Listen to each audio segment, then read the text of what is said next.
Hello everyone, welcome to log in agri. मेरा नाम है रोशन कुमार और आज का हमारा टॉपिक है mutation in crop improvement. Mutation के बारे में हम पढ़ेंगे एकदम डिटेल से। चलिए शुरू करते हैं। सबसे पहले म्यूटेशन होता क्या है? तो म्यूटेशन पहले भी मैंने आपको बताया कि किसी ऑर्गेनिज्म के कैरेक्टरिस्टिक्स में, कैरेक्टर में, ट्रेट में कोई सडन एंड हेरिटेबल चेंज होगा। मतलब सडन चेंज हो रहा है लेकिन वो हेरिटेबल भी है, एक जनरेशन से दूसरे जनरेशन में ट्रांसफर भी हो सकता है, तो उस चेंज को हम म्यूटेशन कहेंगे। ठीक है, पहले भी मैंने आपको इसके बारे में बताया। म्यूटेशन, इसको समझने का सबसे अच्छा तरीका है ना, ये मूवी देखो, एक्स मैन।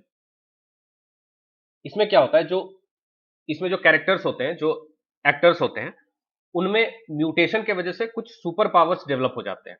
अब इस मूवी में ये क्लियर नहीं किया है कि ये जो सुपर पावर्स डेवलप हुए हैं ये हेरिटेबल है या नहीं, मतलब इनके बच्चों में ये सुपर पावर्स ट्रांसफर होंगे या नहीं।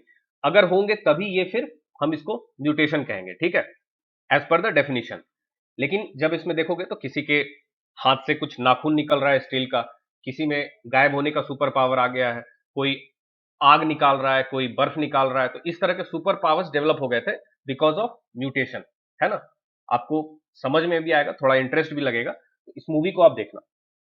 Mutation is a sudden heritable change in the characteristics of an organism. Clear हो गया? अब ये टर्म म्यूटेशन किसके द्वारा दिया गया था? एग्जाम में पूछता है, ह्यूगो डी व्राइस। ठीक है, साइंटिस्ट का नाम आप याद रखेंगे। उन्होंने अपना जो एक्सपेरिमेंट है वो इवनिंग प्राइम रोज पे किया था। ये इवनिंग प्राइम रोज का फोटो है, आप देख लीजिए। अब sudden and discontinuous change mutation में बी, मतलब म्यूटेशन किस तरह से हो सकता है? तो चार तरीके से हो सकता है। ठीक है, पहला सिंगल जीन म्यूटेशन, जिसको जीन म्यूटेशन या पॉइंट म्यूटेशन भी कहते हैं। मतलब सिंगल जीन में चेंज हो रहा है। ठीक है, एक जीन में। देखो, ये एक ह्यूमन बींग है, एक आदमी है। ठीक है, ये सेल्स को मिला करके बना है ये आदमी। इस सेल में न्यूक्लियस है, न्यूक्लियस में क्रोमोजोम है। क्रोमोजोम को जब हम फैला रहे हैं तो इस तरह का स्ट्रक्चर हमें मिल रहा है, डीएनए। है ना? डीएनए का एक सेगमेंट हमारा जीन हो गया। अब इस सिंगल जीन में अगर कोई चेंज हो रहा है, उसको हम कहते हैं जीन म्यूटेशन या फिर पॉइंट म्यूटेशन। ठीक है, दूसरा हो सकता है in the structure of chromosome. ये हमारा क्रोमोजोम हो गया, इसके स्ट्रक्चर में अगर कोई चेंज हो रहा है तो उसको हम कहेंगे क्रोमोजोमल एब्रेशन। टर्म्स आप सारे याद रखेंगे, आगे आपको सब कुछ एक्सप्लेन करूंगा डिटेल से। तीसरा है नंबर ऑफ क्रोमोजोम्स में, मतलब हेट्रोप्लॉइडी। हेट्रोप्लॉइडी एक टाइप होता है पॉलीप्लॉइडी। इसमें क्या होता है, देखो, जैसे 2n is equal to 46 human beings में होते हैं। अब 46 के बदले मान लो 45 हो गया, 44 हो गया। अब कैसे होता है वो मैं आगे एक्सप्लेन करूंगा आपको, जब पॉलीप्लॉइडी पढ़ाऊंगा तो बहुत डिटेल से पढ़ूंगा। ठीक है, तो ये क्या हो गया, हेट्रोप्लॉइडी हो गया। अब हेट्रोप्लॉइडी दो तरह के होते हैं, पॉलीप्लॉइडी और एन्यूप्लॉइडी। अगर 46 इसको हम क्या लिखते हैं, 2 into 23, है ना? दो सेट होता है। अब 3 into 23 हो जाता, ये होता है हमारा पॉलीप्लॉइडी। तो यहां क्या हो रहा है, नंबर ऑफ क्रोमोसोम्स में चेंज हो रहा है। तो पॉलीप्लॉइडी, हेट्रोप्लॉइडी, इसके वजह से म्यूटेशन हो सकता है। चौथा है प्लाज्मा जीन, मतलब यहां पे ये न्यूक्लियर जीन हो गया। न्यूक्लियस के अंदर क्रोमोसोम है, क्रोमोसोम के जीन्स है। अब इसके बाहर क्लोरोप्लास्ट है, माइटोकॉन्ड्रिया, उसमें भी जीन्स होते हैं, उनको हम प्लाज्मा जीन कहते हैं। है ना? उनमें कुछ चेंजेस हो रहा है तो उनको कहेंगे हम प्लाज्मा जीन म्यूटेशन या cytoplasm mutation. Plasma genes are the genes present in chloroplast, mitochondria, ETC of the cytoplasm. ठीक है, म्यूटेशन समझ में आ गया। ये आपके बुक में एक और तरीके से क्लासिफिकेशन दिया हुआ है, इसको भी एक बार देख लेते हैं। तो म्यूटेशन को इन्होंने दो तरीके से क्लासिफाई किया है। पहला है क्रोमोसोमल म्यूटेशन और दूसरा है जीन म्यूटेशन और पॉइंट म्यूटेशन। जब जीन में चेंज हो रहा है, चेंज इन जीन हो रहा है, पहला वाला केस। इसके पहले वाले स्लाइड में मैंने बताया था, चार तरीके से क्लासिफाई किया था। तो जो पहला वाला केस था, जब जीन में चेंज हो रहा था, उसको कहते हैं जीन म्यूटेशन या पॉइंट म्यूटेशन। दूसरा है क्रोमोसोमल म्यूटेशन। क्रोमोसोमल म्यूटेशन मतलब क्रोमोसोम के या तो स्ट्रक्चर में चेंज हो रहा है या तो नंबर में चेंज हो रहा है, मतलब दूसरा और तीसरा वाला केस। अगर नंबर में चेंज हो रहा है, मतलब तीसरा वाला केस, पॉलीप्लॉइडी, जो इसके पहले वाले स्लाइड में मैंने बताया था आपको, तो पॉलीप्लॉइडी हो गया तो नंबर में चेंज होगा, और अगर क्रोमोसोम के स्ट्रक्चर में चेंज हो रहा है उसको कहते हैं क्रोमोसोमल एब्रेशन, जो इसके पहले वाले स्लाइड में मैंने दूसरा केस बताया था आपको। तो दूसरा और तीसरा दोनों को एक साथ इन्होंने लिख दिया क्रोमोसोमल म्यूटेशन। अब जीन म्यूटेशन को इन्होंने फर्दर क्लासिफाई किया है तीन तरीके से। विजिबल म्यूटेशन, जिसका कि फेनोटाइपिक इफेक्ट हो, मतलब विजिबल इफेक्ट हो, जैसे कोई धूप में खेल करके गोरा आदमी काला हो जा रहा है, ठीक है। हालांकि ये एग्जैक्ट म्यूटेशन नहीं है क्योंकि ये हेरिटेबल नहीं है, लेकिन मैं समझने के लिए बस बता रहा हूं, ठीक है। तो अगर फेनोटाइपिक इफेक्ट है तो वो हो गया विजिबल म्यूटेशन। अगर कोई स्पेसिफिक बायोकेमिकल प्रोसेस को अफेक्ट कर रहा है तो उसको कहेंगे बायोकेमिकल म्यूटेशन, ठीक है। जैसे कोई हार्मोन का बनना, उस तरह का कोई बायोकेमिकल प्रोसेस को अफेक्ट कर रहा है तो उसको कहेंगे बायोकेमिकल म्यूटेशन। लीथल म्यूटेशन, मतलब कुछ ऐसे चेंजेस आ गए जिसके वजह से ऑर्गेनिज्म की डेथ हो जाती है, मर जाता है ऑर्गेनिज्म, तो उसको कहते हैं लीथल म्यूटेशन। अब जो विजिबल म्यूटेशन है इसको इन्होंने फर्दर क्लासिफाई किया है। पहला है जर्मिनल म्यूटेशन, मतलब रिप्रोडक्टिव सेल्स में, जैसे ह्यूमन बींग्स में स्पर्म्स होते हैं, एग्स होते हैं, तो उनमें अगर कोई चेंज हो रहा है तो उसको कहेंगे जर्मिनल म्यूटेशन। अगर सोमेटिक सेल में कोई चेंज हो रहा है तो उसको कहेंगे somatic mutation in Soma, not heritable. अब देखो यहां पर, जैसे मान लो कि स्पर्म में चेंज हो रहा है तो वो तो हेरिटेबल होगा क्योंकि स्पर्म के थ्रू ही फर्दर जो फर्टिलाइजेशन होता है, फिर ऑफस्प्रिंग्स प्रोड्यूस होते हैं, तो वो हेरिटेबल हो जाएगा। लेकिन अगर सोमेटिक चेंज में, सोमेटिक सेल में अगर कोई चेंज हो रहा है तो वो हेरिटेबल नहीं होगा, है ना, क्योंकि वो हमारे रिप्रोडक्टिव सेल तक जब तक नहीं जाएगा वो चेंज, तब तक वो हेरिटेबल नहीं होगा। उसके बाद स्पॉन्टेनियस और इंड्यूस्ड। स्पॉन्टेनियस मतलब अपने आप कुछ चेंजेस आ जा रहे हैं, appears spontaneously in a culture. Induced मतलब हमने किसी आर्टिफिशियल मीडियम से हमने चेंज इंड्यूस किया है, induced artificially through mutagenic agents. आगे हम पढ़ेंगे म्यूटाजेनिक एजेंट्स, तो किसी म्यूटाजेनिक एजेंट से हमने चेंज इंड्यूस किया है तो वो हो जाएगा इंड्यूस्ड म्यूटेशन। रिवर्स म्यूटेशन मतलब जो जीन्स में चेंजेस आ गए हैं वो दोबारा से नॉर्मल हो जाता है, रिवर्स म्यूटेशन हो जाता है। Mutated genes again mutates to become normal. उसके बाद है स्प्यूरियस। इसमें क्या होता है कि जो रिसेसिव जीन्स है उसका मतलब क्रॉसओवर की वजह से, जैसे मान लो स्मॉल टी है, ठीक है, ये होना चाहिए ड्वार्फ, लेकिन इसमें हिडन म्यूटेशन हो जाता है और ये हो जाता है टॉल, ठीक है। Recessive gene appears phenotypically by crossing over, इसमें होता है हिडन म्यूटेशन, क्रॉसिंग ओवर से ये होता है, ठीक है। अब देखो जर्मिनल म्यूटेशन ये दो तरीके से हो सकता है, या तो गैमेटिक या तो जाइगोटिक, ठीक है। देखो स्पर्म प्लस जो फीमेल एग होता है ये फर्टिलाइज होता है तो क्या बनाता है हमारा जाइगोट। अब चेंजेस यहां हो सकता है, यहां हो सकता है, यहां भी हो सकता है, ठीक है। अगर फर्टिलाइजेशन से पहले, ये फर्टिलाइजेशन हो रहा है, फर्टिलाइजेशन से पहले स्पर्म में या एग में कोई चेंजेस हो रहा है तो उसको हम कहेंगे गैमेटिक म्यूटेशन। अगर फर्टिलाइजेशन के बाद जो जाइगोट फॉर्म हो रहा है इसमें कोई चेंज हो रहा है तो उसको हम कहेंगे जाइगोटिक म्यूटेशन, ठीक है। आगे और क्लियर होगा, ध्यान से बस सुनते जाइए। जीन म्यूटेशन या पॉइंट म्यूटेशन में एक जीन में चेंज आता है, जब जीन में चेंज आता है तो उसको हम कहते हैं जीन या पॉइंट म्यूटेशन। लेकिन उस जीन में चेंज क्या हो रहा है, मतलब थोड़ा और डेप्थ से देखें तो जीन में चेंज हो क्या रहा है, तो चेंज होता है बेस सीक्वेंस, मतलब जो बेस पेयर्स हैं इनका सीक्वेंस होता है। देखो यहाँ पे समझो, ये क्रोमोसोम हो गया, इसको जब हम फैला करके देखते हैं तो हमें डीएनए मिलता है। डीएनए में क्या होता है, ये बेस पेयर्स का सीक्वेंस होता है, ए टी जी सी, इनका सीक्वेंस होता है पेयर्स में। सेल वाले चैप्टर में मैंने आपको बताया है ना। तो ये पेयर्स का सीक्वेंस होता है। अब इसका अगर बेस का अगर सीक्वेंस चेंज हो जाए तो उसको कहते हैं जीन या पॉइंट म्यूटेशन, ठीक है। ये जो हमारा सीक्वेंस है ए टी जी ए, है ना, इसका सीक्वेंस चेंज होता है, ये रिपीट होता है, जैसे ए टी जी सी है फिर ए टी जी सी, इसी तरह से इसका रिपीटेशन होता है। तो कभी कभी हो सकता है ए जी सी हो जाए, AGC, तो ये हमारा जो एक यूनिट है, जो सीक्वेंस है, इसका कुछ चेंज होता है जीन म्यूटेशन या पॉइंट म्यूटेशन। अब ये जो चेंज है वो कई तरीके से हो सकता है। ट्रांजिशन ट्रांसवर्सन हो सकता है, डिलीशन हो सकता है, डुप्लीकेशन इन्वर्जन हो सकता है ना। इन सब को हम आगे एकदम डिटेल से पढ़ेंगे। फिलहाल के लिए बस इन टर्म्स को याद कर लो कि ट्रांजिशन हो सकता है, ट्रांसवर्सन हो सकता है, डिलीशन हो सकता है, डुप्लीकेशन इन्वर्जन हो सकता है। ठीक है, जैसे डिलीशन का मान लो, अब यहां पर ये एक जो AT है, ये एक बेस पेयर है, ये मान लो डिलीट हो गया, यहां से हट गया। ठीक है, तो ये कुछ चेंज लाएगा। यहां पर जो चेंज हो रहा है इसके वजह से कैरेक्टर में कुछ चेंज होगा।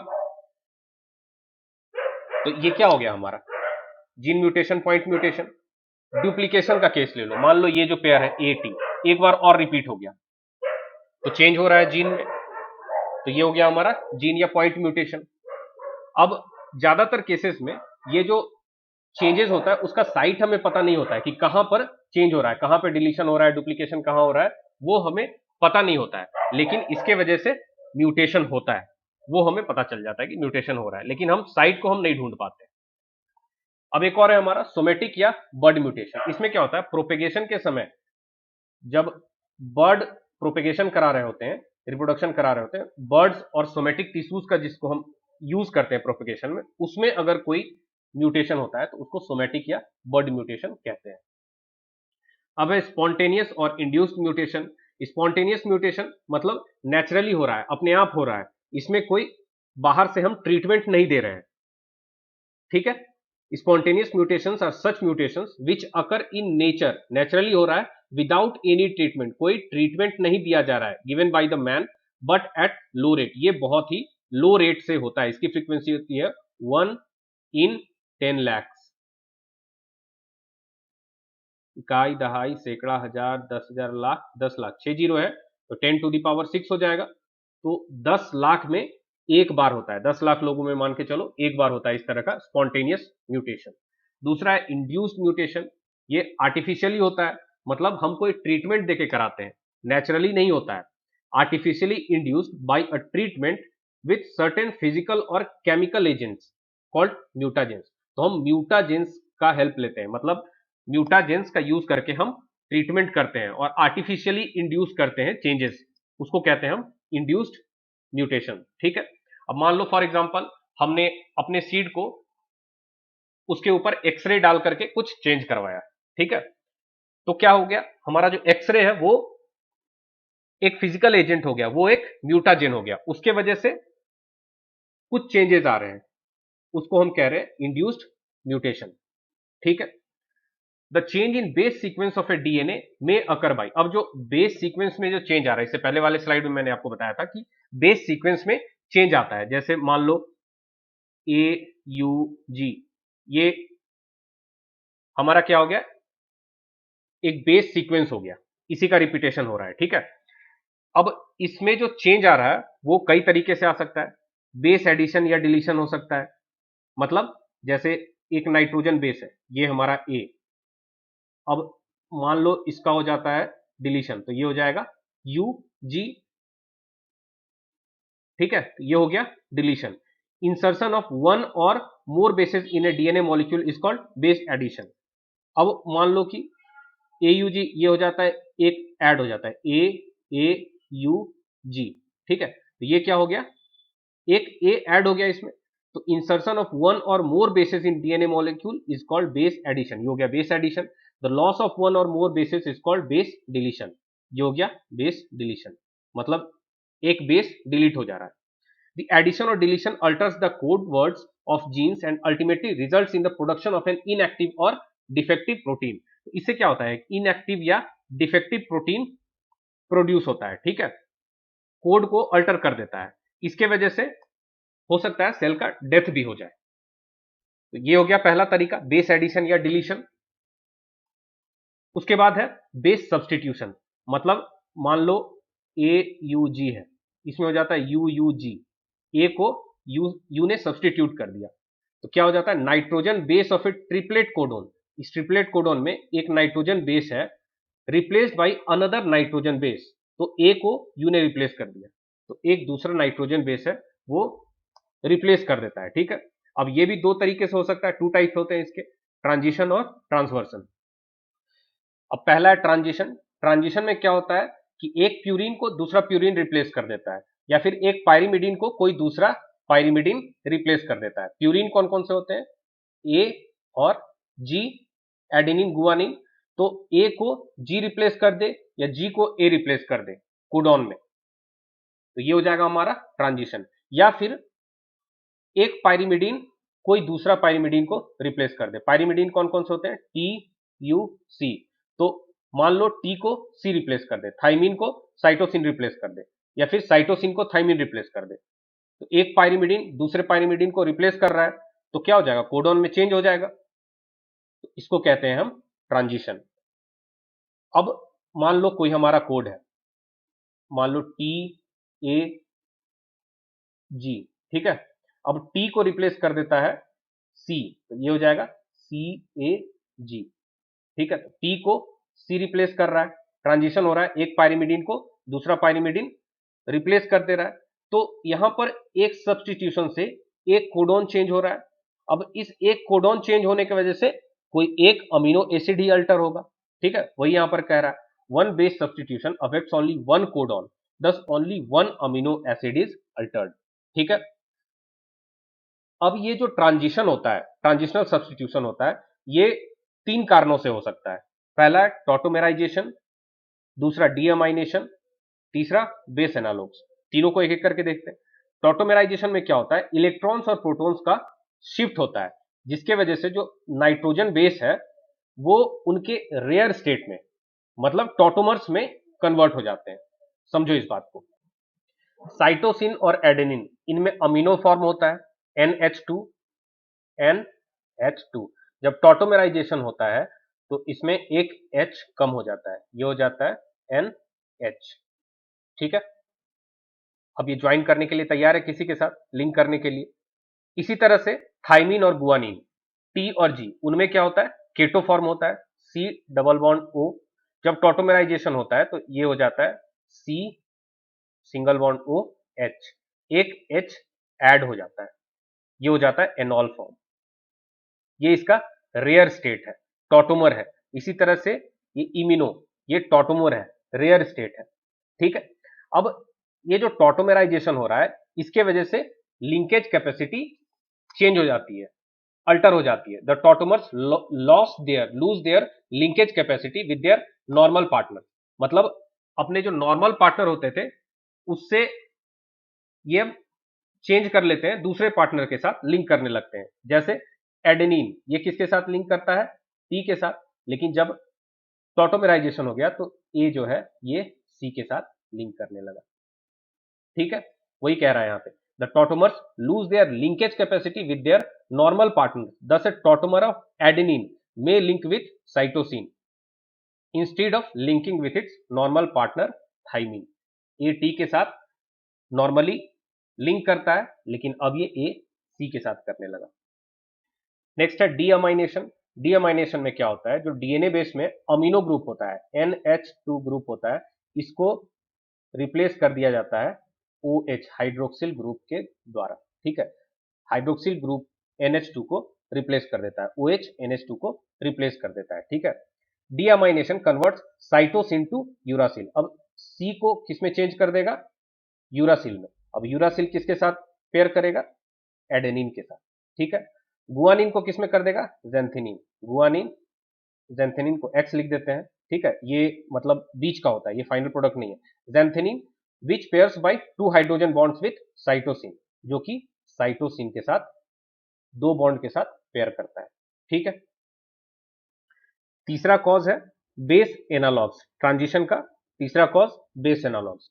बेस एनालॉग्स क्या होते हैं? देखो, जो यूजुअल डीएनए बेसेस है, ठीक है, ए जी टी सी, तो कुछ ऐसे केमिकल सब्सटेंसेस होते हैं जिनका की molecular structure similar to these DNA bases होते हैं, ठीक है। फॉर एग्जांपल जैसे 5 ब्रोमो यूरासिल, ठीक है, इसका जो केटो फॉर्म होता है वो होता है BUK, keto form 5 bromo uracil का, ठीक है। अब इसका जो स्ट्रक्चर है वो सिमिलर टू थाइमिन होता है, तो इसके वजह से ट्रांजिशन हो सकता है, ठीक है। नेक्स्ट है ट्रांसवर्जन।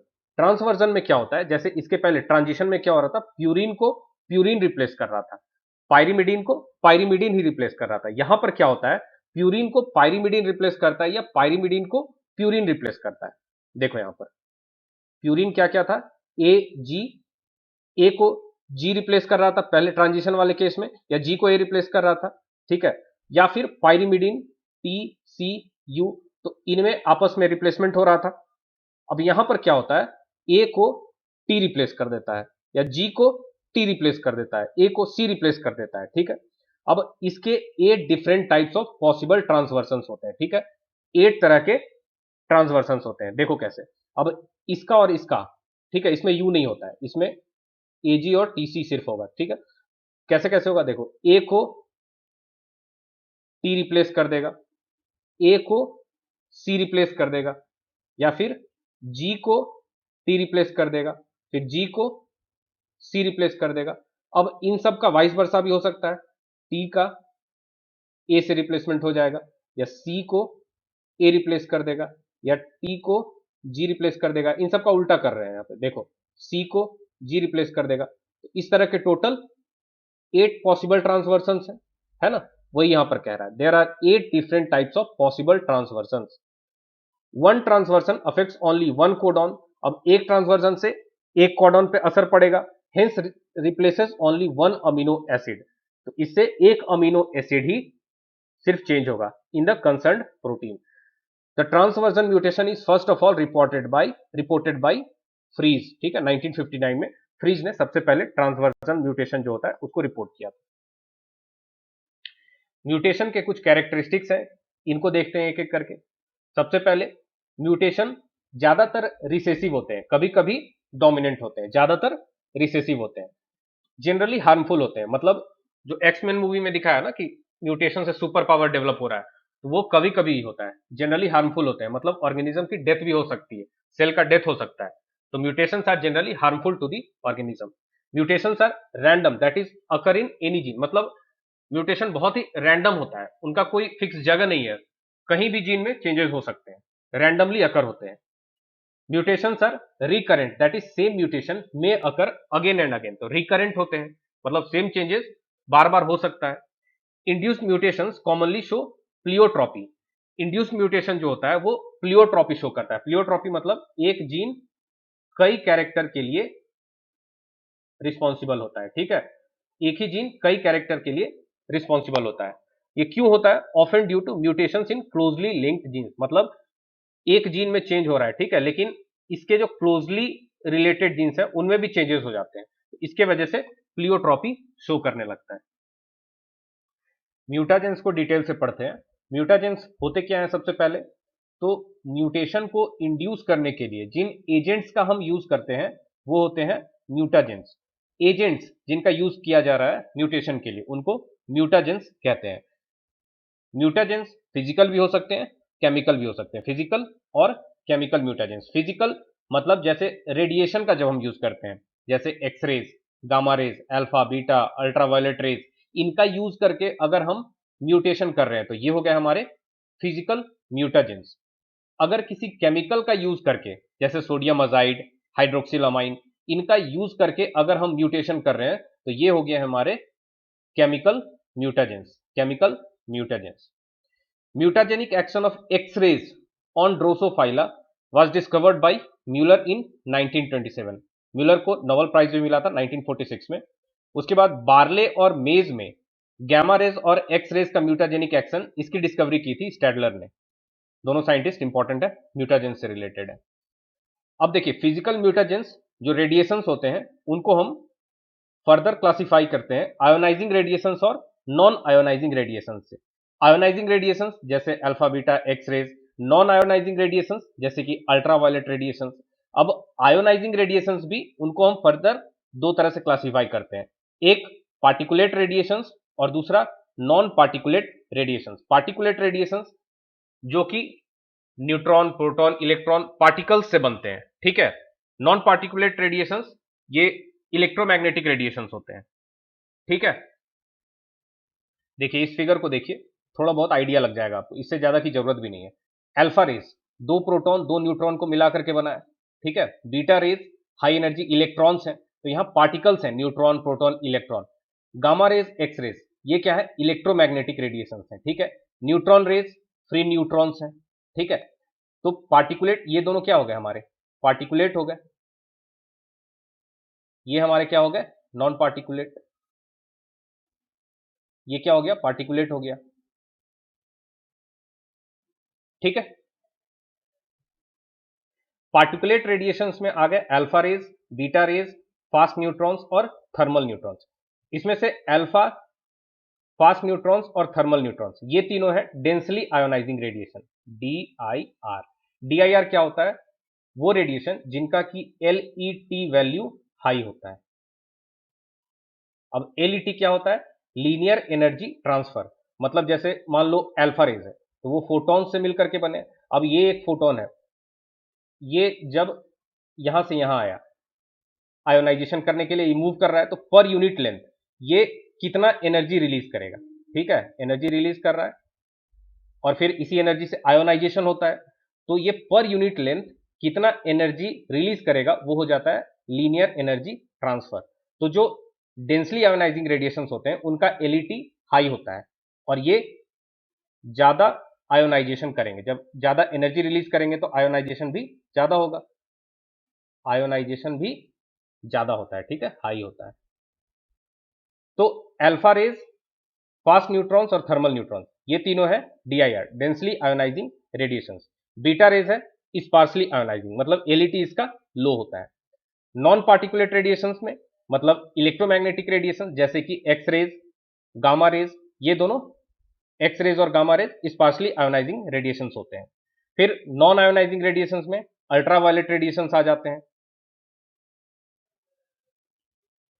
फिर केमिकल म्यूटाजेंस है, केमिकल म्यूटाजेंस में जैसे alkylating agents, acridine dyes, base analogues या फिर दूसरे केमिकल्स हैं, nitrous acid, hydroxylamine, sodium azide, सबका एग्जांपल लिखा है, आप पढ़ेंगे सब समझ में आएगा, इसको बस याद कर लेना आपको। रेडिएशन के एक्सपोजर को हम लोग किस में नापते हैं, रोएंटजेन में, रोएंटजेन यूनिट्स। जैसे आप लोग मान लो एक्सरे करवाने गए, आपसे किसी ने पूछा आपके ऊपर कितना एक्सरे डाला गया था, आप कहोगे मेरे ऊपर 10 kg एक्सरे डाला गया था, सही है ये, नहीं गलत है। आप कहोगे 10 रोएंटजेन यूनिट एक्सरे मेरे ऊपर डाला गया था, तब होगा वो सही unit. Exposure to radiation is measured in roentgen units, ठीक है।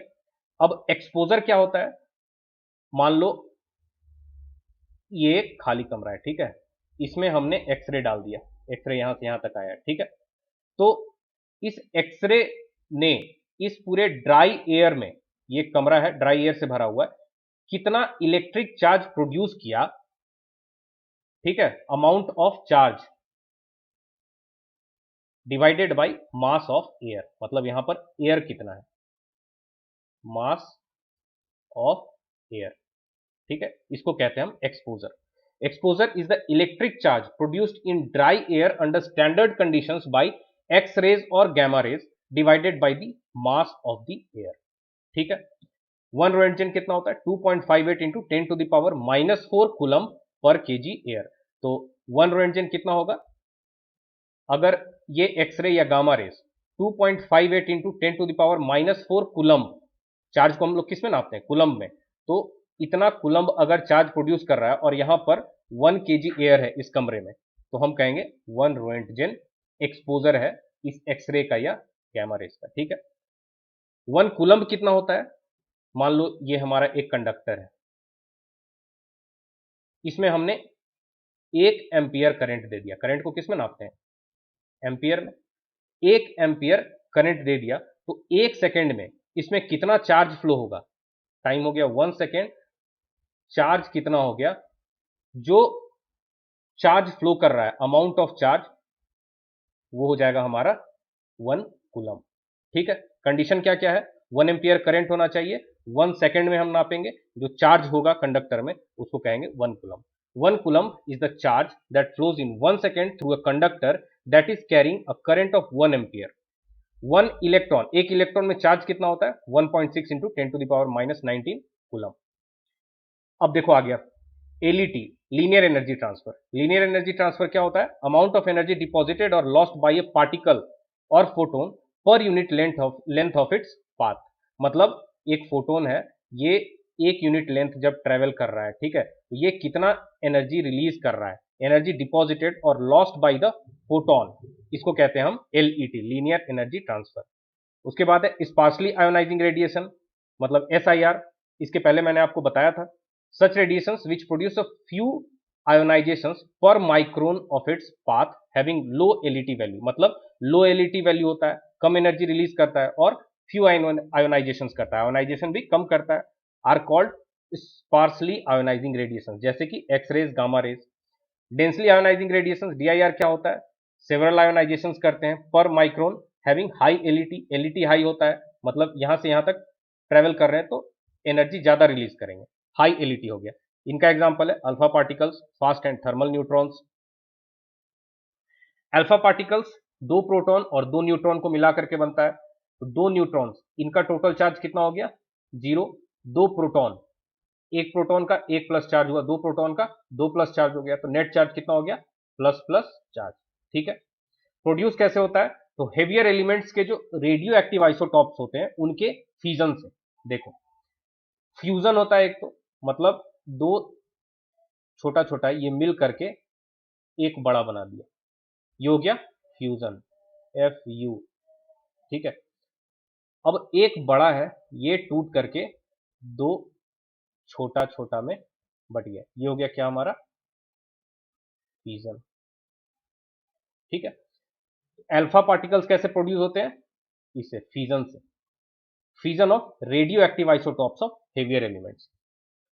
अब देखो यहां पर, जब ये आयोनाइजेशन करता है, ठीक है, इसने अपना एनर्जी लूज कर दिया, उसके बाद दो इलेक्ट्रॉन्स को अगर ये कैप्चर कर लेता है तो टोटल कितना हो जाएगा? दो इलेक्ट्रॉन, दो प्रोटॉन और दो न्यूट्रॉन। ये किसका कॉम्पोजिशन है? हीलियम का, ठीक है। तो दो इलेक्ट्रॉन कैप्चर करके क्या बन जाता है? Helium atom. देखो यहाँ पे ये हीलियम है, इसमें दो इलेक्ट्रॉन है, यहाँ पर दो प्रोटॉन है और दो न्यूट्रॉन है, तो दो इलेक्ट्रॉन कैप्चर करके क्या बन गया? हीलियम। इसका पेनिट्रेटिंग पावर न्यूट्रॉन्स और बीटा रेस के कंपैरिजन में बहुत ही कम होता है, मच लेस पेनिट्रेटिंग पावर होता है, ठीक है, और ये स्ट्रेट लाइन में मूव करता है, अल्फा रेस। नेक्स्ट है बीटा रेस। बीटा रेस कैसे प्रोड्यूस होता है? तो देखो, रेडियो एक्टिव आइसोटॉप्स जैसे कि 3H, 32P, 35S, ये सब जब डीके होता है तो इनसे हाई एनर्जी इलेक्ट्रॉन्स निकलते हैं, उन्हें कहते हैं बीटा रेस, ठीक है। 3H क्या है? ट्रीटियम, हाइड्रोजन का एक आइसोटॉप है। हाइड्रोजन के तीन आइसोटॉप्स होते हैं, एक होता है ट्रीटियम, इसमें दो न्यूट्रॉन, एक प्रोटॉन और एक इलेक्ट्रॉन होता है।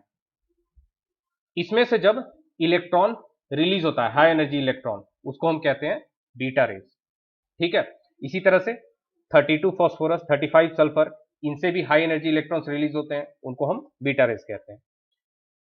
ये स्ट्रेट लाइन में मूव नहीं करते हैं, ये जिगजैग लाइन में मूव करते हैं। क्यों? क्योंकि जो इलेक्ट्रॉन्स होते हैं वो इजिली डिफ्लेक्ट हो जाते हैं एटम से, ठीक है, इजिली डिफ्लेक्ट हो जाते हैं, डिफ्लेक्शन इजिली हो जाता है, इसलिए जिगजैग लाइन में मूव करते हैं। Electrons liberated as a result of ionisation also produce ionisation and excitation. मतलब देखो, जैसे मान लो कि ये हमारा 3H है, तो इससे जब इलेक्ट्रॉन रिलीज हो रहा है, ठीक है, तो जो इलेक्ट्रॉन रिलीज हो रहा है हाई एनर्जी इलेक्ट्रॉन, वो तो बीटा रेज हो गया। अब ये इलेक्ट्रॉन जब कहीं और पढ़ करके वहां से भी इलेक्ट्रॉन रिलीज करता है, मान लो ये इलेक्ट्रॉन यहां पड़ गया, तो यहां से भी इलेक्ट्रॉन रिलीज करेगा, तो ये भी बीटा रेज के जैसे काम करेंगे, they behave like beta rays. इनका पेनिट्रेटिंग पावर ज्यादा होता है as compare to alpha rays, लेकिन एक्स रेज से कम होता है, very little compare to X rays, ठीक है। उसके बाद है fast and thermal neutrons. Fast neutrons are produced in cyclotrons और एटॉमिक रिएक्टर्स, ठीक है। साइक्लोट्रॉन्स या एटॉमिक रिएक्टर्स में प्रोड्यूस होता है as a result of radioactive decay of heavier elements. Heavier elements का जब रेडियो एक्टिव डीके होता है, ठीक है, तो fast and thermal neutrons produce होते हैं। जो फास्ट न्यूट्रॉन्स होते हैं उनकी वेलोसिटी को ग्रेफाइट या हेवी वाटर से कम कर दिया जाता है, ठीक है। जैसे एटॉमिक रिएक्टर है, मान लो ये एटॉमिक रिएक्टर है, ठीक है। यहां पे फास्ट इलेक्ट्रॉन प्रोड्यूस हो रहे हैं, ये हमारा रेडियो एक्टिव एलिमेंट है जिसका डीके हो रहा है, तो यहां से न्यूट्रॉन प्रोड्यूस हो रहा है, फास्ट न्यूट्रॉन। अब यहां पे हम हेवी वाटर रखते हैं, ठीक है, D2O होता है हेवी वाटर। यहाँ पे ना ड्यूटोरियम हाइड्रोजन का एक आइसोटॉप, तो D2O होता है जो कि फास्ट न्यूट्रॉन्स को स्लो कर देता है, या फिर ग्रेफाइट का भी यूज कर सकते हैं हम। तो जब ये स्लो हो जाता है फास्ट न्यूट्रॉन, तो क्या बन जाता है, थर्मल, या इसको कहते हैं स्लो न्यूट्रॉन्स। अनचार्ज पार्टिकल्स होते हैं और ये हाईली पेनिट्रेटिंग होते हैं। They move in straight line में मूव करते हैं and do not cause ionisation directly, ionisation नहीं करते हैं। नेक्स्ट है X rays and gamma rays. ये इलेक्ट्रोमैग्नेटिक रेडिएशन होते हैं ऑफ हाई एनर्जी, और ये फोटॉन्स के बने होते हैं, ठीक है। जैसे मान लो ये इलेक्ट्रोमैग्नेटिक रेडिएशन है, ठीक है, तो ये फोटॉन्स के बने होते हैं, ठीक है। फोटॉन्स क्या होते हैं, छोटे छोटे पार्टिकल्स होते हैं, ठीक है, जो मिल करके इलेक्ट्रोमैग्नेटिक रेडिएशन बनाते हैं, ठीक है, एनर्जी पार्टिकल्स कह सकते हैं उसको। तो ये फोटॉन्स के बने होते हैं electromagnetic radiation. X rays X ray tube में प्रोड्यूस होते हैं, और गामा रेज कैसे प्रोड्यूस होते हैं, radioactive decay of certain elements, जैसे 14 कार्बन, 60 कोबाल्ट। 60 कोबाल्ट सबसे कॉमन सोर्स है गैमा रेज को प्रोड्यूस करने के लिए फॉर बायोलॉजिकल स्टडीज। अब एक्सरेज दो तरह के होते हैं, हार्ड एक्सरेज और सॉफ्ट एक्सरेज। हार्ड एक्सरेज वो एक्सरेज जिनका वेवलेंथ 0.1 टू 0.001 एंगस्ट्रॉम होता है, ठीक है। 1 एंगस्ट्रॉम कितना होता है, 10 to the power -10 metre. Soft X rays इनका वेवलेंथ होता है 10 to the power -1 angstrom. Electromagnetic radiations produce photoelectric effect, quantum scattering और पेयर प्रोडक्शन। ये तीनों फेनोमेनन करते हैं इलेक्ट्रोमैग्नेटिक रेडिएशन। ये हमारा फोटो इलेक्ट्रिक इफेक्ट है, जब इंसिडेंट लाइट कोई मेटल सरफेस पे पड़ रहा है तो फोटो इलेक्ट्रॉन्स फोटोन्स इजेक्ट हो रहे हैं, ठीक है, ये हमारा हो गया फोटो इलेक्ट्रिक इफेक्ट। उसके बाद क्वांटम स्कैटरिंग, देखो यहाँ फोटोन जब यहाँ पर गिर रहा है तो यहां से फोटोन को रिलीज कर रहा है, ठीक है, स्कैटर्ड इलेक्ट्रॉन स्कैटर्ड फोटोन, ये हो गया हमारा क्वांटम स्कैटरिंग। उसके बाद तीसरा है हमारा पेयर प्रोडक्शन, इसमें सब एटॉमिक पार्टिकल्स रिलीज होते हैं। जैसे यहाँ पे देखो जब पड़ा इलेक्ट्रोमैग्नेटिक रेडिएशन, तो यहाँ से पॉजिट्रॉन और इलेक्ट्रॉन सब एटॉमिक पार्टिकल्स प्रोड्यूस कर रहा है। तो इलेक्ट्रोमैग्नेटिक रेडिएशन ये तीनों फेनोमेनन करते हैं, ठीक है। उसके बाद है अल्ट्रावायलेट रेज, इनका वेवलेंथ होता है 100 to 3900 angstrom. Ultraviolet rays solar radiations में होते हैं, ठीक है, जो धूप रहता है उसमें अल्ट्रावायलेट रेज रहते हैं, लेकिन जो ओजोन लेयर है वो हमें बचाता है अल्ट्रावायलेट रेज से, वो पहले ही अल्ट्रावायलेट रेज को फिल्टर आउट कर देता है। And are produced by mercury vapour lamps और ट्यूब्स, और अगर हमें प्रोड्यूस करना है तो फिर हम कर सकते हैं मरकरी वेपर लैंप्स या फिर मरकरी वेपर ट्यूब से प्रोड्यूस कर सकते हैं। Ultraviolet rays are low energy radiations, low energy radiations होते हैं। Ultraviolet rays are known for dimer formation and deamination. Deamination इससे पहले मैंने आपको बताया था। डाइमर फॉर्मेशन जब दो मॉलिक्यूल्स जुड़ जाते हैं, ठीक है, तो वो डाइमर बना देते हैं। तो अल्ट्रावायलेट रेज का यूज होता है डाइमर फॉर्मेशन में और डीअमाइनेशन में। The most effective wavelength of ultraviolet is 2540 angstrom, since DNA basis show maximum absorption at this wavelength, ठीक है। तो 2540 एंगस्ट्रॉम मोस्ट इफेक्टिव वेवलेंथ है अल्ट्रावायलेट रेज का। इस वेवलेंथ पर सबसे ज्यादा अब्जॉर्प्शन होता है। जो डीएनए बेसिस होते हैं, ए, जी, टी, सी, ये सारे डीएनए बेसिस पढ़ाए थे ना मैंने, तो ये सबसे ज्यादा अब्जॉर्प्शन इसी वेवलेंथ पर दिखाते हैं। नेक्स्ट है ऑक्सीजन इफेक्ट, म्यूटाजेनेसिस और इरेडिएशन। इन तीनों टर्म्स को एक फिगर से समझाता हूं। देखो मान लो ये हमारे पास कोई बायोलॉजिकल मटेरियल है, ठीक है, बायोलॉजिकल मटेरियल मान लो सीड है, मान लो कोई प्लांट है, ठीक है। इसके ऊपर हमने एक्स रेज डाल दिया, ठीक है।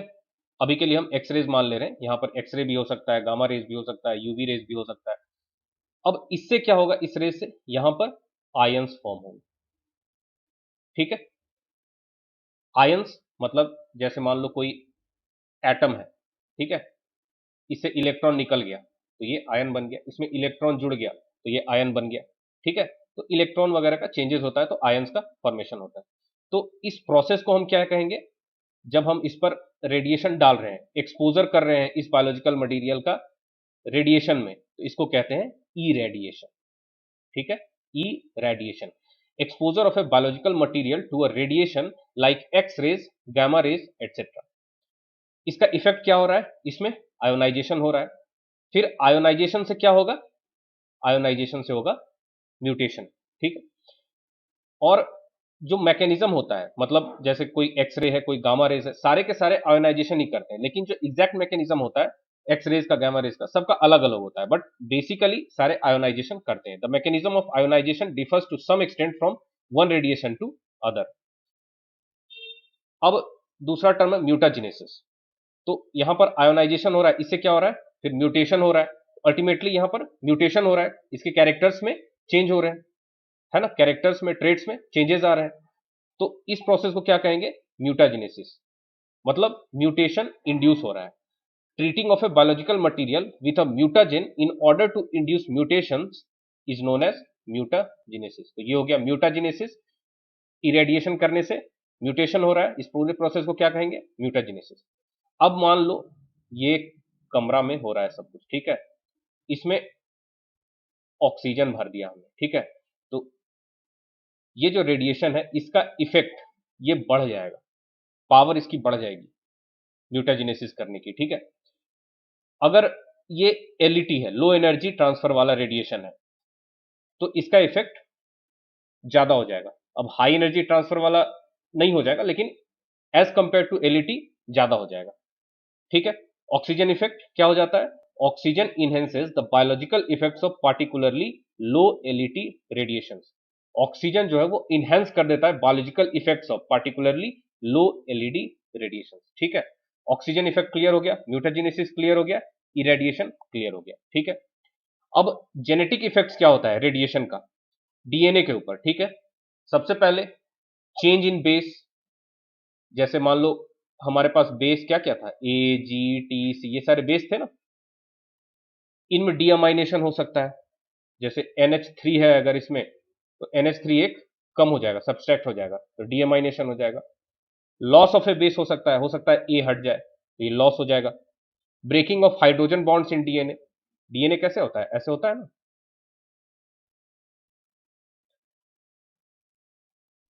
इस तरह से बेसेस जुड़े होते हैं, है ना। तो ब्रेकिंग ऑफ हाइड्रोजन बॉन्ड्स हो सकता है, तो इधर से बेस, यहां पर ऐसे हाइड्रोजन बॉन्ड्स होता है, तो हाइड्रोजन बॉन्ड टूट सकता है, तो ब्रेकिंग ऑफ हाइड्रोजन बॉन्ड हो सकता है डीएनए में। Breaking in single and double bond strand of DNA, हो सकता है ये स्ट्रैंड ही टूट जाए, है ना। Breaking in single and double strand of DNA, मतलब अगर यहां से टूट गया तो ये हो जाएगा सिंगल बॉन्ड, मतलब सिंगल स्ट्रैंड टूट गया, ये पूरा का पूरा अलग हो जाता है यहां से। ठीक है, तो ये डबल स्ट्रैंड इसका टूट जाएगा। Cross linking of DNA strand, अब ये एक डीएनए स्ट्रैंड हो गया, अब मान लो हमारा ये दूसरा, इसके साथ क्रॉस लिंकिंग हो सकता है। तो ये सारे चेंजेस होते हैं इरेडिएशन के, रेडिएशन के डीएनए के ऊपर। पायरिमिडीन्स और प्यूरिन्स, इन दोनों में से ज्यादा सेंसिटिव कौन सा होता है, पायरिमिडीन्स ज्यादा सेंसिटिव होते हैं। Deamination and intrastrand dimerisation of bases may lead to changed base pairing, producing changes in the base sequence of DNA, that is gene mutation। मतलब म्यूटेशन के समय क्या होता है, डीअमाइनेशन, जैसे अमाइन ग्रुप है NH2 NH3, ये रिमूव हो गया, मतलब डीअमाइनेशन हो गया। इंट्रास्ट्रांड डाइमराइजेशन, मतलब स्ट्रांड के अंदर डाइमराइजेशन। स्ट्रांड क्या होता है, देखो ये हो गया हमारा डीएनए, डीएनए स्ट्रांड हो गया, इस तरह से बेसिस इसमें होते हैं। इसमें इंट्रास्ट्रांड डाइमराइजेशन होता है। अब मान लो यहां एक बेस है, यहां एक बेस है, ठीक है, दो मॉलिक्यूल मिलकर के डाइमर बना दिए, ठीक है, तो इंट्रास्ट्रांड डाइमराइजेशन हो गया बेसिस का। इसके वजह से क्या होता है, changed base pairing, base pairing change हो जाता है। मतलब जैसे ये हो गया बेस पेयरिंग, है ना, ये एक पेयर हो गया, ये एक पेयर हो गया, ये एक पेयर हो गया, तो इसके वजह से बेस पेयरिंग चेंज हो रहा है। और इससे अल्टीमेटली क्या होता है, बेस सीक्वेंस चेंज हो जाता है। जब बेस सीक्वेंस चेंज हो गया, सीक्वेंस मतलब जैसे A C T हमारा कोड होता था ना, कोडॉन बेस सीक्वेंस होता था उसमें, तो जब ये बेस सीक्वेंस चेंज हो रहा है तो ये क्या करेगा, कोड चेंज हो जा रहा है। कोड चेंज हो जा रहा है मतलब प्रोटीन को बनाने के लिए जो हमारा इंफॉर्मेशन है वो चेंज हो जा रहा है, तो अल्टीमेटली म्यूटेशन हो जाता है। ठीक है, म्यूटेशन में क्या हो रहा है समझ में आ गया, डीअमाइनेशन होता है, इंट्रास्ट्रैंड डाइमराइजेशन होता है बेसिस का, जिसके वजह से बेस पेयरिंग चेंज होता है और अल्टीमेटली बेस सीक्वेंस चेंज होता है, और जिसके वजह से प्रोटीन को बनाने के लिए जो इंफॉर्मेशन होता है वो चेंज हो जाता है, और अल्टीमेटली इसी को कहते हैं हम gene mutation. Mutation breeding next term है, म्यूटेशन ब्रीडिंग। म्यूटेशन ब्रीडिंग क्या होता है, क्रॉप इंप्रूवमेंट के लिए जब हम म्यूटेशन करते हैं तो उसके लिए पूरा जो इंटायर ऑपरेशन होता है उसको हम म्यूटेशन ब्रीडिंग कहते हैं। ठीक है, crop improvement is the keyword, crop improvement के लिए हम म्यूटेशन कर रहे हैं, उसके लिए पूरा जो इंटायर ऑपरेशन है, the entire operation of the induction and isolation etcetera of mutants is called mutation breeding. Induction मतलब म्यूटेशन को इंड्यूस करना, आइसोलेशन मतलब उसको सेपरेट आइसोलेट करके हम उसके ऊपर रेडिएशन डाल रहे हैं या फिर केमिकल ट्रीटमेंट कर रहे हैं, है ना। तो ये जो पूरा ऑपरेशन है, इंडक्शन, आइसोलेशन या इसके जैसा और भी कुछ म्यूटेंट्स के ऊपर हम जो भी ऑपरेशन कर रहे हैं, entire operation that is called mutation breeding. when mutations are induced for crop improvement, the entire operation of the induction and isolation etc of mutants is called mutation breeding. Seeds, pollen grains or vegetative propagules may be used for mutagenesis. mutagenesis के लिए हम क्या क्या use कर सकते हैं, seed का use कर सकते हैं, पॉलन ग्रेन्स का यूज कर सकते हैं, वेजिटेटिव प्रोपेग्यूल्स जैसे कि बर्ड्स, कटिंग्स, इन सब का हम म्यूटेशन के लिए यूज कर सकते हैं। मतलब इसका क्या मतलब हुआ, सीड्स को मान लो हमने उठा करके उसके ऊपर रेडिएशन डाल दिया, या सीड को उठा करके उसको हमने म्यूटेंट केमिकल में डाल दिया, केमिकल म्यूटेंट में डाल दिया। ठीक है, इसी तरह से पॉलन ग्रेन के ऊपर अगर हम रेडिएशन डाल दे रहे हैं, या फिर हम वेजिटेटिव प्रोपेग्यूल्स जैसे कि मान लो एक बर्ड ले लिया हमने, ठीक है, उसको हमने रेडिएशन के अंदर डाल दिया, तो सीड को, पॉलन ग्रेन को, वेजिटेटिव प्रोपेग्यूल्स को, इन सबको हम म्यूटाजेनेसिस में यूज कर सकते हैं। सेक्सुअली प्रोपेगेटेड क्रॉप्स में सीड्स सबसे ज्यादा यूज किया जाता है म्यूटेशन के लिए, और क्लोनल क्रॉप्स में मतलब जहां पर एसेक्सुअल रिप्रोडक्शन होता है वहां पर बर्ड्स या जिसको कटिंग कहते हैं वो म्यूटाजेनेसिस में सबसे ज्यादा यूज होता है। केमिकल म्यूटाजेंस इनका सबसे ज्यादा यूज सीड्स के साथ करते हैं। Whole plants are generally irradiated during the flowering stage so that it is equivalent to irradiation of pollen grains and egg cells. मतलब होल प्लांट को हम रेडिएशन के अंदर डाल देते हैं, इरेडिएटेड कर देते हैं, ताकि पॉलन ग्रेन, एग सेल सब कुछ इरेडिएट हो जाए, उनमें म्यूटेशन हो जाए। ठीक है, ट्रीटमेंट ऑफ होल प्लांट।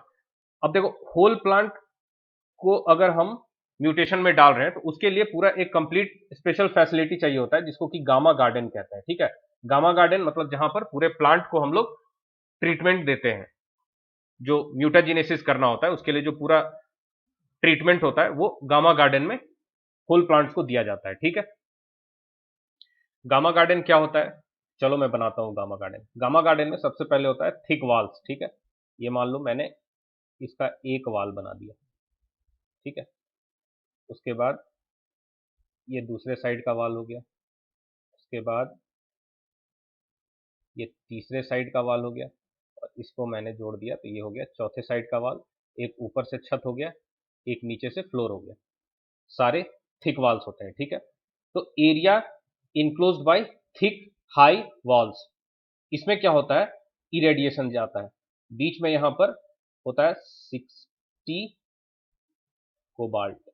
ठीक है, और इससे कितना रेडिएशन निकलता है, इसका जो डिसइंटीग्रेशन का होता है उसको हम नापते हैं क्यूरी में, 200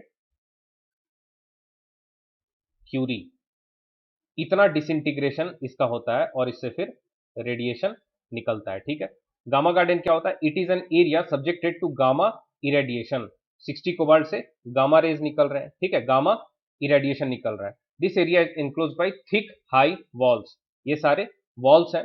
the purpose of gamma garden is to irradiate whole plants को इरेडिएट करने के लिए गामा गार्डन का यूज किया जाता है during different stages of development and for varying duration. The source is in centre, बीच में हमारा सोर्स होता है। यहाँ पर हमने 60 कोबाल्ट लिया, सबसे ज्यादा 60 कोबाल्ट यूज होता है गामा के लिए। फर्स्ट गामा गार्डन कहां बना था? न्यूयॉर्क में, लॉन्ग आइलैंड में, ठीक है, यूएसए में। इंडिया में सबसे पहला गामा गार्डन कैलकाटा में बना था, बोस रिसर्च इंस्टीट्यूट 1959 में। उसके बाद फिर आईएआरआई में बना, फिर Bhabha atomic research centre Trombay में बना, ठीक है। The source of gamma garden was 6 gram of 60 cobalt in form of small pellets. तो 60 कोबाल्ट यहां बीच में रख दिया जाता है। The strength of 60 cobalt source was 200 curies. Strength जो होता है 60 कोबाल्ट का 200 क्यूरीज होता है, मतलब ये डिसइंटीग्रेशन को नापने का यूनिट है क्यूरी, ठीक है। तो 200 क्यूरीज पर सेकेंड होता है, 200 डिसइंटीग्रेशन पर सेकेंड होता है, उसको हम लोग 200 क्यूरीज कहते हैं। The gamma garden at IRI and Bark and at most other places in the world have now dismantled, मतलब IRI में, बार्क में, ये सारे जगहों पर उनको डिसमेंटल कर दिया गया because of their high cost, बहुत ज्यादा खर्चा लगता है उसमें, इसलिए उन्हें डिसमेंटल कर दिया गया। ऑप्टिमम डोज ऑफ म्यूटाजेन, मतलब म्यूटाजेन का हम कितने डोज में यूज करेंगे तो वो सबसे ऑप्टिमम होगा। तो ऑप्टिमम डोज हम डिफाइन पहले कैसे करेंगे? तो ऑप्टिमम डोज हम उसको कहते हैं जो जिसमें म्यूटेशन की फ्रीक्वेंसी सबसे ज्यादा हो और किलिंग सबसे कम हो, ठीक है। फॉर एग्जांपल जैसे मान लो ये 1 सीड हो गया, 2 सीड हो गया, 3 सीड हो गया, इस तरह से मान लो हमने 100 सीड्स ले लिए और सब के ऊपर हमने एक्स रेज डाल दिया, ठीक है। अब धीरे धीरे हम एक्स रेज का जो डोज है उसको हम बढ़ाते जा रहे हैं, ठीक है। तो एक स्टेज पे मान लो 20 सीड्स में म्यूटेशन हुआ और 2 सीड्स किलिंग हो गए, ठीक है, उनका किलिंग हो गया और 20 सीड्स में म्यूटेशन हो गया, ठीक है। ऐसे ही बढ़ाते बढ़ाते मान लो एक स्टेज आया जहां पे 60 सीड्स का म्यूटेशन हो गया और 20 सीड्स इसकी डेथ हो गई, ठीक है, किलिंग हो गया। अभी भी 20 सीड बच रहे हैं, लेकिन अब इससे ज्यादा हम बढ़ाते हैं, मतलब एक्स रेज का जो डोज है उसको हम बढ़ा रहे हैं मान लो, तो हो जाता है हमारा मान लो 61 सीड्स में म्यूटेशन और बाकी कितने बच गए? 39 सीड्स इसकी डेथ हो जा रही है। तो ऑप्टिमम डोज हमारा कौन सा होगा? जो सबसे ज्यादा म्यूटेशन करे और सबसे मिनिमम किलिंग करे, ठीक है। तो हम यहां पे मान लेते हैं 60-20 वाला सबसे ऑप्टिमम डोज। हमें दोनों साइड देखना है, म्यूटेशन सबसे ज्यादा सीड्स में होना चाहिए और किलिंग सबसे कम में होने चाहिए, मैक्सिमम फ्रीक्वेंसी ऑफ म्यूटेशन होनी चाहिए और मिनिमम किलिंग्स होनी चाहिए। A dose close to LD50 is optimum. LD50 के क्लोज अगर होता है तो उस डोज को हम ऑप्टिमम कहते हैं। LD50 क्या होता है? LD50 मतलब वो एक्सरे का डोज जो कि 50% ऑफ ट्रीटेड इंडिविजुअल, मतलब इन सीड्स में से मान लो 50 सीड्स को अगर उसने किल कर दिया, 50 सीड्स की डेथ हो गई, वो ऑलमोस्ट ऑप्टिमम होता है। A dose close of LD50 is the optimum. LD50 is the dose of mutagen which would kill 50% of the treated individuals. Treatment of seeds and vegetative propagules commonly produces chimeras. ठीक है, chimeras क्या होता है? देखो जैसे ये seed है, इसमें हर जगह पर जो इसका जेनोटाइप है वो सेम होगा, हर सेल का जेनोटाइप, हर जगह डीएनए का जो जेनोटाइप होगा वो सेम होगा। लेकिन मान लो जब इसमें म्यूटेशन होता है, जब इसको हम ट्रीटमेंट कर रहे हैं, एक्सरेज इसके ऊपर डाल रहे हैं, क्या होगा? यहां मान लो म्यूटेशन हो गया तो यहां का जो जेनोटाइप है वो तो चेंज हो गया, लेकिन हर जगह का जेनोटाइप इसका डिफरेंट है। तो काइमेरास क्या होते हैं कि इसमें कुछ पार्ट में जेनोटाइप डिफरेंट होता है और बाकी दूसरे पार्ट में जेनोटाइप है वो डिफरेंट होता है। A chimera is an individual with one genotype in some of its parts and another genotype in others. सबसे पहली क्रॉप जिसमें म्यूटाजेनेसिस से दूसरी वेराइटी डेवलप की गई थी वो थी मस्टर्ड। कौन सी वेराइटी बनी थी? प्राइमैक्स व्हाइट मस्टर्ड, 1950 में डेवलप की गई थी। उसके बाद अलग अलग क्रॉप्स हैं और उनमें कौन कौन से वेराइटीज डेवलप किए गए हैं उनका नाम दिया हुआ है, एक बार आपको देख लेना, याद हो जाए तो बढ़िया है। राइस में जैसे जगन्नाथ राइस वेराइटी है, गामा रेस से इसको प्रोड्यूस किया गया था, डेवलप किया गया था। वीट में सोनोरा 64 को इरेडिएट करके सरबती सोनोरा ये वेराइटी डेवलप की गई थी। तो म्यूटेशन के बाद कौन सी वेराइटी बनी? सरबती सोनोरा, ये एमएस स्वामीनाथन के द्वारा डेवलप किया गया था। फिर से राइस में ही प्रभावती वेराइटी है, राइस की अम्बे मोहर लोकल वेराइटी है। शुगर केन में CO8152 is a gamma ray induced mutant from CO527, तो ये दोनों वेराइटी है, CO527 और CO8152। CO527 इसमें म्यूटेशन करके CO8152 डेवलप किया गया। कॉटन में MCU7 और 10 ये डेवलप किया गया था इंड्यूस्ड म्यूटेशन से। MCU का मतलब है म्यूटेंट कॉटन वेराइटीज, ठीक है। अब अगर पूछे कि कौन से क्रॉप में सबसे ज्यादा म्यूटेंट वेराइटीज है, तो राइस नंबर 1 पर है, उसके बाद फिर बार्ले है, कॉटन है, ग्राउंडनट है। तो एटलीस्ट राइस का आप नाम याद रखोगे, राइस में सबसे ज्यादा म्यूटेंट वेराइटीज डेवलप किए गए। किस कंट्री में सबसे ज्यादा म्यूटेंट वेराइटीज डेवलप किए गए अगर आपसे पूछा जाए, तो आपका जवाब होगा चाइना। चाइना के बाद है इंडिया, उसके बाद रसिया, जापान। एटलीस्ट चाइना का आपको नाम याद रखना है, और दूसरे नंबर पे है India. So this is all about mutation in crop improvement. अगर किसी तरह का कोई डाउट हो, किसी तरह का कोई सजेशन हो, तो प्लीज कमेंट बॉक्स में जरूर लिखकर बताइएगा। अगर सब कुछ समझ में आया तो भी लिखिएगा, अगर कुछ ऐसा है जो नहीं समझ में आया तो आप कमेंट बॉक्स में मुझसे लिखकर पूछ सकते हैं और मुझे बता सकते हैं कि मैं अपने पढ़ाने के टेक्निक में, अपने पढ़ाने के स्टाइल में और क्या चेंजेस करूं, जिससे मैं और अच्छे तरीके से आपको समझा सकूं। तो यहां पर हमारा चैप्टर कंप्लीट हुआ, म्यूटेशन इन क्रॉप इंप्रूवमेंट। इसके बाद एक और चैप्टर बचा है, उसको हम नेक्स्ट वीडियो में कंप्लीट करेंगे। So this is Roshan Kumar signing off, thank you very much.